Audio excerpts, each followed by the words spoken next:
morning, TikTok. Good morning, YouTube. Y'all, it's so pretty out here this morning. It's a little nippy, but not too bad. It's like 58 degrees out here. You hear the birds fussing.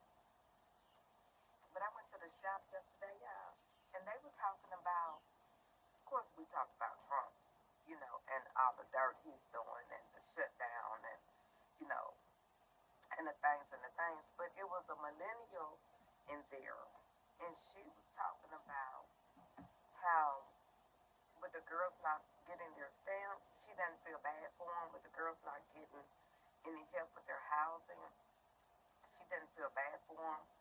They have to get out and get a job. And I asked her about, well, what about the poor workers?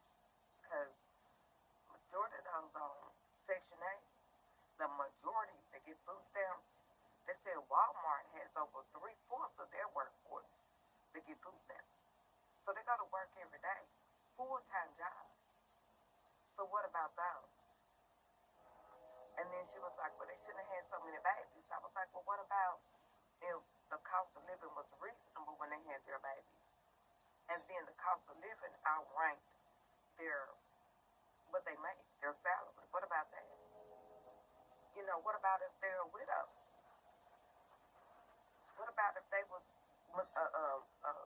sexually assaulted and the babies came out of that and they decided to have it anyway? I mean, it's so much. I was just amazed at the judgment of it all. I was absolutely amazed. I was like, wow. And this was a black girl. This is not the first one that has said that, and they have no compassion. Then they got on, because I just was kind of listening. I might have interjected a little bit, but I was listening. And then, because she had some stuff that she was talking about with the government and everything that was totally incorrect, and I would be like, that's not correct. You need to go back and look at that. But for the most part, I didn't want to shut the conversation down, so I wanted to hear what they were saying. And so then she was saying that they were talking about the homeless people, and the millennial was saying that she saw that the homeless make up to $500 to $600 a day. Each homeless person now make up to $500 to $600 a day. So her, the shop owner, there was another lady there that was a boomer. Her, the shop owner, boomers. I'm a Gen Xer, and the young one was a millennial. And so they were all in agreement not to give homeless people money because they're making money and they just won't get up and go get a job.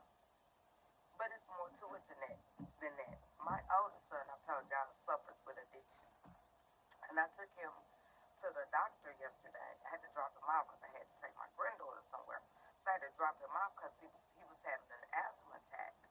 But as he was standing outside trying to get his breath, a security officer was telling him that he needed to move on. So I had to get out the car and was like, no, he's having an asthma attack. Let him get his breath, and then he'll go on inside. But he didn't look homeless by the outfit he had on, but he looked homeless by his dreads, you know. And he always looks homeless since he's been addicted. And a lot of times he is homeless, but he can always come to my home to eat, get himself together, feel better, and hopefully one day he'll decide, you know what, I've had enough.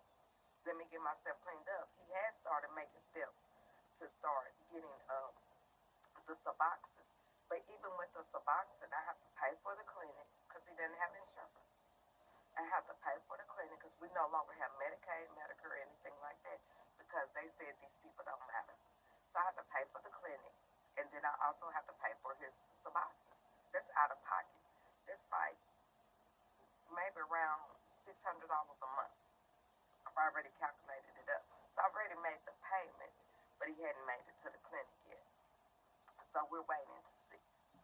But I say that to say this because every homeless person is not an addict. There's a homeless person that lives, well, that's close to where I have to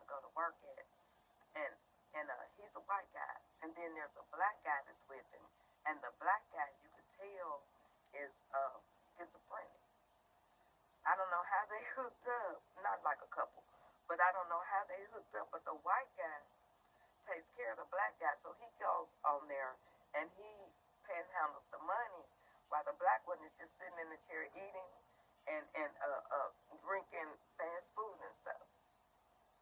But they're little partners. I always give him money. Every time I see him, I give him money. We don't know what somebody's situation is, but I know this: that white man that's panhandling is trying to take care of that black, homeless, mentally ill man. So sometimes don't be so self assured of your situation. I know this video is a little long, y'all, so I'm gonna cut it out. But from an angry black woman out of Tennessee, don't worry about cancel culture. Stay woke so you ain't gotta get woke. Let's get it up out the mud. The have-nots will defeat the haves. Remember, y'all, they not like us and they ain't got our problems. Okay. Welcome to the Poor People's Revolution.